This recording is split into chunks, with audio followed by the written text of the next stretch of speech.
We believe in equality. Competition for everyone. We will make it easy to compete, but hard to win. Because that's what every great sport should be. We want to level the playing field.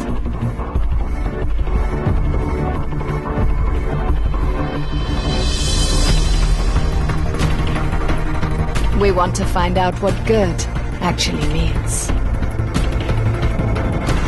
Because only then can you know how good you really are.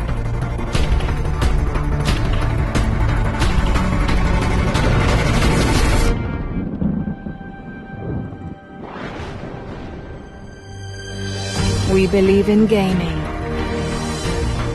We believe in gamers. Join us.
Good morning and welcome to the Valencia Esports Congress, powered by Twitch. My name is Paul Chaloner. Some of you may know me by the name of Red Eye. We are coming live all across the world right now from Valencia, the Feria of Valencia. It's great to be here. We've got the Valencia DreamHack coming up over the weekend as well, so it's a real weekend of esports. I guess today is about a number of things. Firstly, it's great to have so many people here from industry leaders, games developers, gamers, team managers, sponsors, a real range of people from the media as well, and being brought together for really the first time in a really big way. And it's great to have those people here. You're going to see some amazing panels today. We've got the tough questions to ask them as well. They've all been prepared, and hopefully we'll have a really productive day. It's nothing else today, and I've heard a lot of criticism about this out on the internet, some of which is valid, and it's a fair point. We weren't able to get absolutely everyone here in the room. We'd need a huge conference hall for that. But hopefully this will be the start of something great. over the next few years. Esports certainly needs people to come together, and this will hopefully fuel that very positive statement. To start with this morning, the guys from DreamHack have asked me to do a keynote speech. Now, I have to tell you, I've never done a keynote speech before, and this is actually probably more nervous for me than doing crowds of people, except hopefully you guys aren't going to get me to do the Gangnam Style dance.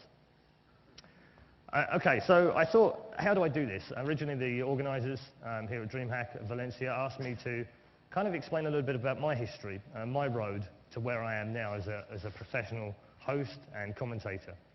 And I thought, well, that's pretty boring, talking about myself for half an hour. So what I've done instead is tried to pick out a few key moments in history of esports that relate to how I got where I am and how many of the commentators and hosts in the business got to where they are right now in 2012. So if we kick off, this actually goes all the way back to the very early times. This is 1947. And you might think, hang on, is Red Eye really going to try and pull this off? Esports started in 1947? No, I'm not. But without this guy, Thomas Goldsmith, inventor of the first CRT game, we might not have what we've got now. So this guy is kind of like the god of esports, the true god. He invented something that allowed people to have a very simplistic game through a cathode ray tube, and that's where we started. It did move on a little bit though, and very quickly by the late 60s and the 70s, already we had Pong, and Atari were made, and things started to become a bit more organised. And this is the late 60s and 70s. We think of esports very modern, and of course this isn't an esport, but it was two-player, and that was the start of things to come. We also had TCP and IP, which was invented in the early 70s, and it came along at a time when there was no internet, there was no real networks as such, apart from in the very big military institutions across America. And so the invention of this kind of stuff is important. It's a landmark, because without this stuff, we wouldn't have things like Battle.net and clients and things to be able to connect to. So it's an important part of our history and our heritage. By the late 70s, we started to see the first real games, the first arcade games, the first ones that we really got, dare I say it, addicted to. Many a 10-cent or 25-cent coin or a 10 pence piece, as it was for me back in the day, were spent playing this in the arcade, Space Invaders, 1978. Probably a really seminal mark in our video gaming history. Again, not a fantastic point in the sand for esports, because, again, it was just the arcade machines. But even this had two-player. It was all about beating the other guy's score. Next up, though, it was what many call the golden age of gaming. The late 70s and the early 80s came about, and programming improved, processor power improved, and with it, developers and game producers, they became who they are right now. This is where they made them. Some of these games were made in bedrooms across the world. Some of the most famous games, in fact, were made in bedrooms. One or two people working on them. I'm sure there's a few classics there that you can pick out. My personal favourites, Pole Position at the top. Spy Catcher, anyone? There's also International Karate in there. There's the classics like Paperboy and Outrun, Puzzle Bobble, Donkey Kong, and a whole host of others. And these things were, massively popular in arcades everywhere, but we hadn't really started to see them come into people's homes until the sort of 1980s, 81, 82, with the Dragon 32 and the Spectrum and the Commodore 64 and the VIC-20 and what have you. And once we started seeing that happen, people became more interested in playing together and against other people. And I'm going to blow your mind right now. I might blow your mind anyway, so stay tuned for this one. This might well be the first ever offline tournament. It was for Space Invaders in 1980. So when we think of esports and we think of it as being a fairly new phenomenon, actually these guys were playing in 1980. Many people in esports weren't even born in 1980. I particularly like the wooden TV sets. I also think it's worth pointing out in that picture, it's a seminal moment in video gaming tournament history. There's a crowd. Again, we sort of talk about crowds today as something that is a fairly new phenomenon, but we've been seeing crowds forever. This goes back to 1980. And there were genuinely people interested in standing behind people playing Space Invaders. It's an interesting mark. Some of you may know this man as well. He was the first kind of video game superstar as a gamer. Billy Mitchell, a man who scored the most impressive mark on Pac-Man in 1982. The figure was 3,333,360 points, a perfect score. And he's in the record books to this day. Later on in the 90s, he came back and he did it in Donkey Kong. Not quite a perfect score, but he got the high score. And then there was some controversy about him losing it. But he was officially, for me, probably the first video game superstar. It's an interesting moment. During the 80s, things started to move on. People really wanted to play with each other. They wanted to play against each other. They wanted to play humans. The bots were great. Games were getting more impressive. But beating the game had become something that was fairly normal. Pac-Man, for instance, you could get the perfect score, and it had been done many times. But by the late 80s, people were really interested in playing against other players. And this might well be the first ever, or one of the first, networked games. 16 players. It was called NetTrek. It was kind of like a shooter RTS kind of hybrid. In today's term, it was like Quake meets StarCraft. Can you imagine that in your mind? It's quite mind-blowing. 16 players over a network before the internet even began. And this game is still played today. Amazingly. You can go and find it. It's on the internet right now. And then we moved into the 90s. And the 90s heralded a time where esports began to find its roots and began to take off. And it did so through a number of different games. Not just these games either. These are just a small smattering of the amount of fantastic games that came out in the 90s. Graphics improved. CPU power improved. Networks improved. The internet came alive. And suddenly people were able to play against each other. The things they wanted to do in the 80s but couldn't do unless someone like Microsoft came along and put 15,000 wooden televisions in a room for them. Some of these games are still played today. They're still well loved. They're where I personally cut my teeth on many of these games in 1995, amazingly. And then you might ask, what is a Ferrari 328 GTS doing in an esports presentation? Alex from Navi knows. It's an interesting point, and I use this slide for demonstration purposes because, for me, this is where it really began. This is where esports really took hold of what we know it to be right now. In 1995, Microsoft came along, and they were really pushing Windows, and nothing changes sometimes, hey? And they wanted to get gamers to show off what they could do. And actually, at the time, no one had organised an offline esports events the way that Microsoft decided to do it. And they held what they called Deathmatch 95. And I think for me, there were plenty of other tournaments before that, small scale, but this was the first time a really big tournament had been put together and played on a LAN. Thresh was the winner of that tournament, a man called Dennis Fong, who went on to do great things in esports and video gaming, has made an awful lot of money over the years as well, and was also a bit of a hero of mine at the time because he was kind of like the god of Quake and Doom and Hexen. He played in 11 tournaments, and he won all 11 tournaments. I don't think we'll see the likes of that again. And in 1997, John Carmack from id Software stood up and he said, you know what? These tournaments are good fun. We're going to hold one, and we're going to call it Red Annihilation. And you guys are going to battle to win my car. That was John Carmack's car, a 328 GTS. I think it was about 10 years old at the time. And inevitably, Thresh went along to the tournament, wiped the floor with everyone, and he won the Ferrari. And for many years, Thresh kept that Ferrari in the headquarters of his business. I think he recently sold it.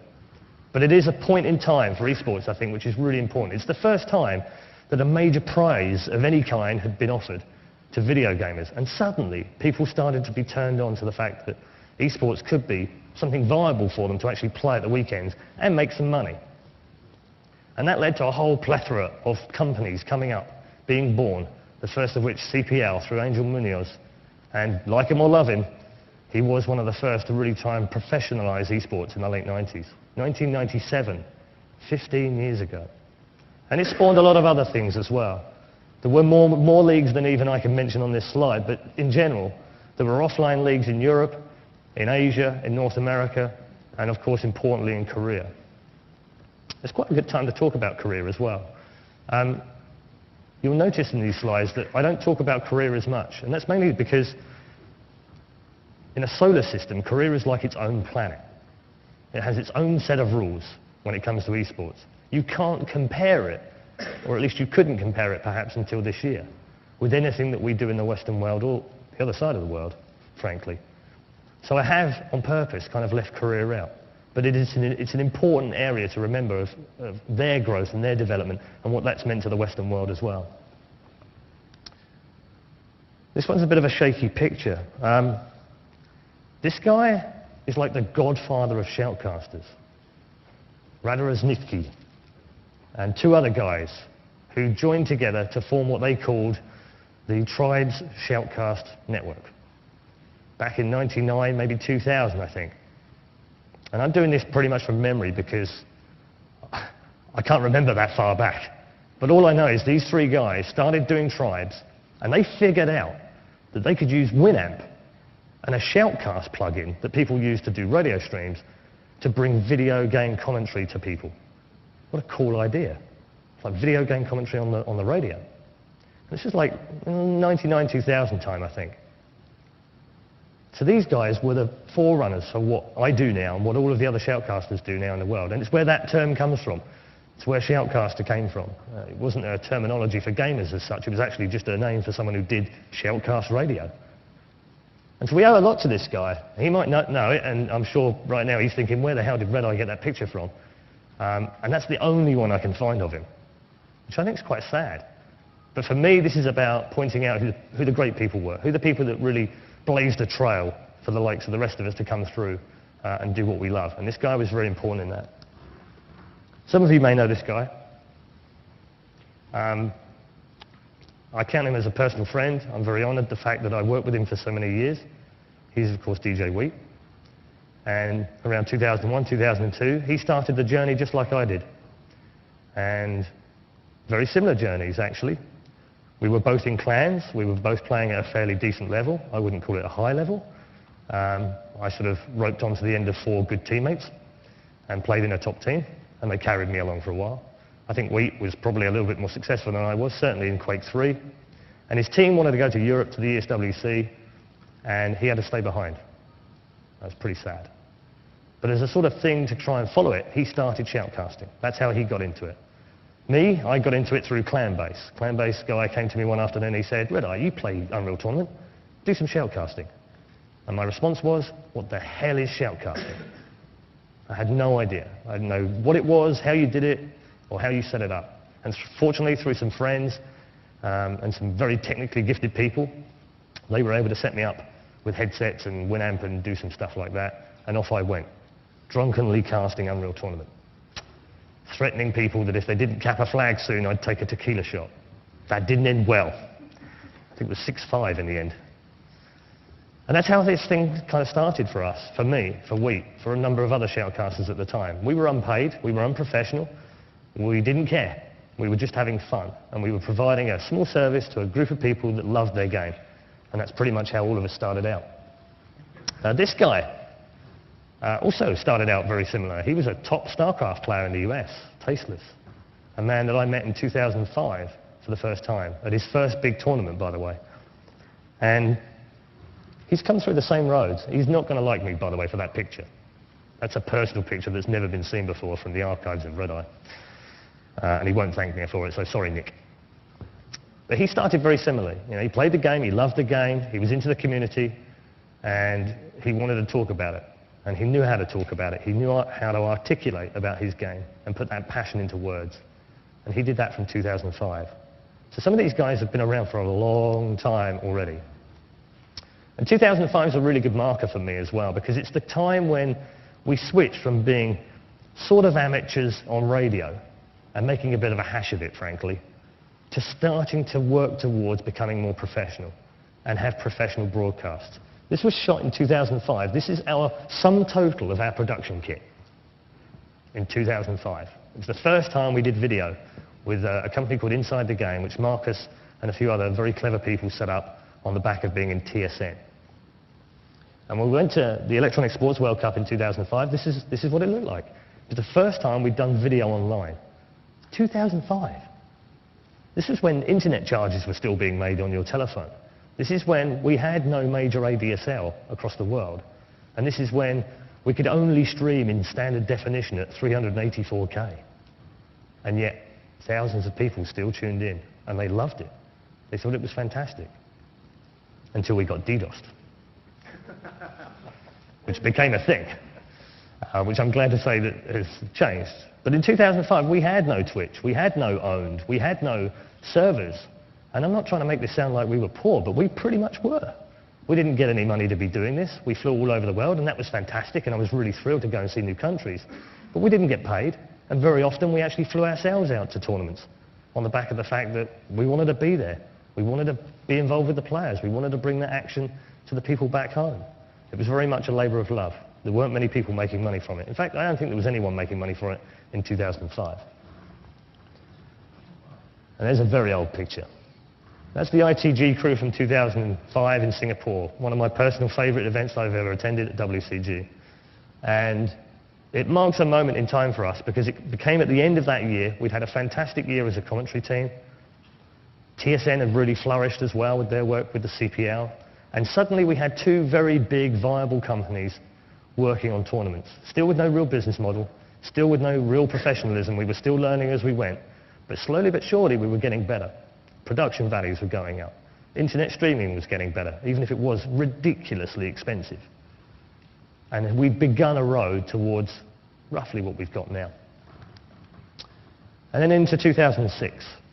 And this picture is it's important because although it's from a tournament that no longer exists, it sort of demonstrates where we were at that point. This, for me, was the first time we kind of put players on stages and shot them, but let's be honest, that looks like shit. And it looks bad because, well, it was bad, but it was the first time we'd really started to think about the players are the stars. The players are the ones that should be on the stream more. It's not about the commentators, it's not about the crowd, it's not about the spectators, it's not about the tournament organisers, or even the sponsors, dare I say it. All of those things are important and they all come together to make esports what it is. But really, ultimately, it's about the players. And finally, we were starting to put the players on stages, albeit a little bit haphazardly. 2006 was also a fairly seminal year for my own progress in esports. This is the Electronic Sports World Cup. And having attended that event, I found myself at a bit of a crossroads, as did many of the shoutcasters at the time. We'd started to become more professional. Some of us had gone back to college and learnt broadcasting. Some were blessed with just natural skill, people like DJ Wheat and Warwich. But actually it became a borderline job. So we had a decision to make. Funnily enough, some of us are making that decision again in 2012. Is esports suddenly becoming so big that we can actually make a living from doing something we love? And that's what every shoutcaster kind of dreams about and did back in 2006.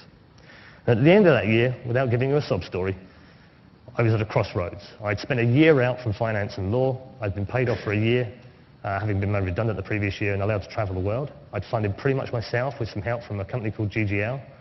And I'd got to the end of 2006 and me and my partner and my children were pretty broke. And with family and responsibilities, you need to earn the pennies. So I had a decision to make. Either I go back into financial stuff and be bored for the rest of my life, but at least pay the bills, or carry on trying to do something I really loved, but with the potential that we'd probably be thrown out into the street. And in the end, that became a no-brainer, and I decided to go back to finance at 2006. Luckily, for me, things changed a little bit in 2007, and I got into a lot of trouble for this photograph of my woman at the time. A lot of trouble. And can you see how awkward I look right now? I really didn't want to be there, did I? And in 2007, things changed for me on a personal level, and they changed across the industry in esports. We had the Championship Gaming Series come along. DirecTV was allegedly $50 million worth of funding. They were ready to take esports to the next level, and I was ready for it as well. I wanted this. I think all of esports wanted it. And so it's a point in time, it's a line in the sand for me. It was a time when I could actually stop worrying about money. I could be paid for doing what I love to do, and set up a company called Quad V, and stream other games as well, and keep doing other tournaments, keep doing ESWC and WCG and QuakeCon and all of the other great big tournaments across the world. CPL still going in 2007. And so the CGS offered a chance for a lot of people to become professional, not just me, but reporters, media. other shoutcasters, hosts, gamers, earning a real salary. And those things, those fundamental things, are fantastic. You can't take that away from what the CGS was. Yes, you can criticize the format. Yes, you can criticize the game choices. Yes, you can criticize how they wasted money. What you can't take away is what they gave to the gamers. They finally legitimized gaming in mainstream TV, probably for the first time on a regular basis. 2007 was also a time when gamers, famous gamers, started to think, wait, maybe I could make a living out of it. Maybe I can transfer my skills from gaming to become a commentator. It's not unheard of in sports, after all. We see plenty of ex-players playing all over the world, whether it be NFL, John Madden, or whether it be football stars in the UK. We see them going into commentating and punditry. And Fatality was no different. He joined us on the CGS for the first time, right at the end of what it was actually turned out to be the end of his gaming career, to see if he could do shoutcasting. And around the same time, we did some UK shows with a chap that you might know of called Too Good, who I managed to get him his first gig on UK TV, and he's never looked back since. So it was a really interesting year for us as shoutcasters and as hosts. And the CGS, again, is kind of like one of those moments. As I said before, you can't really disagree that things were different and that the things that they were trying to do could have taken down esports. I think some argue that actually it did take down esports for a little while, and I'm not going to argue with you on that. But I think there are lessons that we can learn. The production values, for instance, in those shows was incredible. And we're seeing that now in the same shows that we kick out week after week, weekend after weekend, from all sorts of fantastic organisers in 2012. They had Mike Burks, a 12-time Emmy Award-winning producer, run that show. A man who'd done the Super Bowl, he'd done the World Cup, he'd done the Olympics, and he produced our show. He produced a show for esports. And I found that very, very awesome. In 2008, obviously things came to a shuddering halt for the CGS, and they also came to a shuddering halt for me personally. It was a pretty tricky year. We lost a lot of TV contracts. Shoutcasters were starting to become more professional. We had DJ Wheat in a full-time position with the CGS and with GGL previous to that. A number of other shoutcasters are starting earning money across the world. Tasteless and Artosis had gone off to Korea to start off a version in Korea. Pardon the pun. And Joe at ESL had started to carve out a niche for himself as well, along with Too Good. So people were starting to make money in the shoutcast industry, in the hosting industry. But 2008 saw the crash of CGS, it saw the loss of WSVG, CPO had gone by then as well, and many other tournaments had fallen by the wayside. And we had very little to be looking forward to in a positive way. Except for these guys, ESL and MLG started to become even more popular than they had before, and it started to grow and gain spectators and start to do the things that some of the things that were learnt about in the CGS before, and produce fantastic shows as well as great tournaments. And then by 2010, on a personal level, it was pretty much where I took a pause. I had some personal issues in my life. I separated from my partner. One of my children came to live with me, and that made things a little bit difficult to get to events. So WCG in 2010 was pretty much the last time I did a major event where I'd worked the whole year. I went back into a regular job, at least it was in esports, with Heaven Media.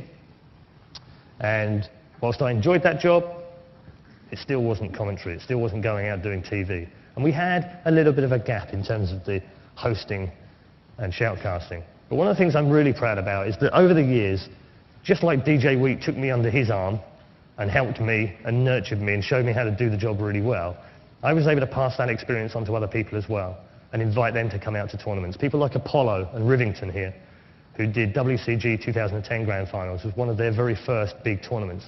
And they're both fantastically talented and are both now full-time esports commentators. And that is just a joy. Which brings us right up to date.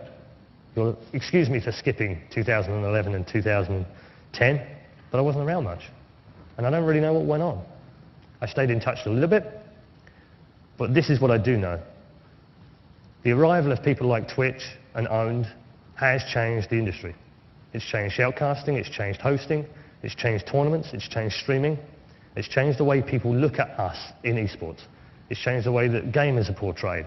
No longer are they the bedroom nerds of old that are sleep deprived, drinking too much caffeine. They are professional gamers. Finally, people are taking us seriously. And these guys have played their role in that, because without that streaming, we can't get that message out there.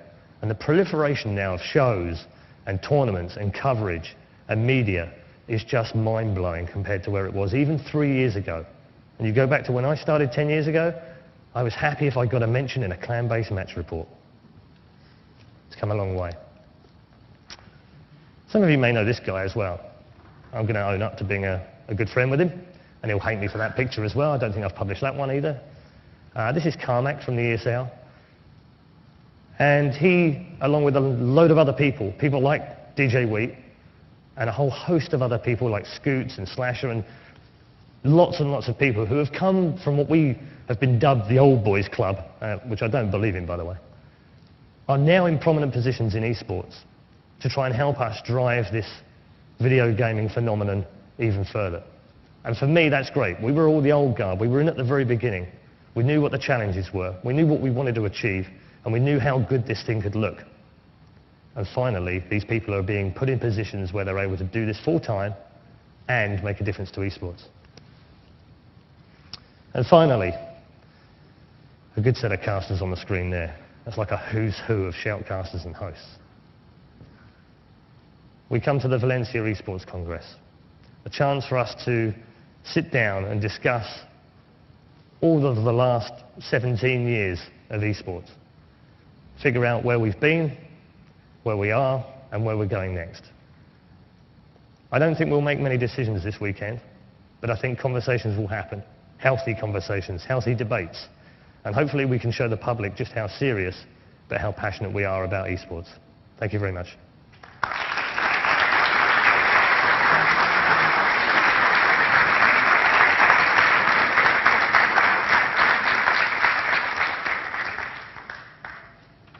Okay, that was like just going back in life there for a second. We're going to take a very quick break, and then when we come back, we'll have our first panel. For those of you watching on the internet, thank you for tuning in.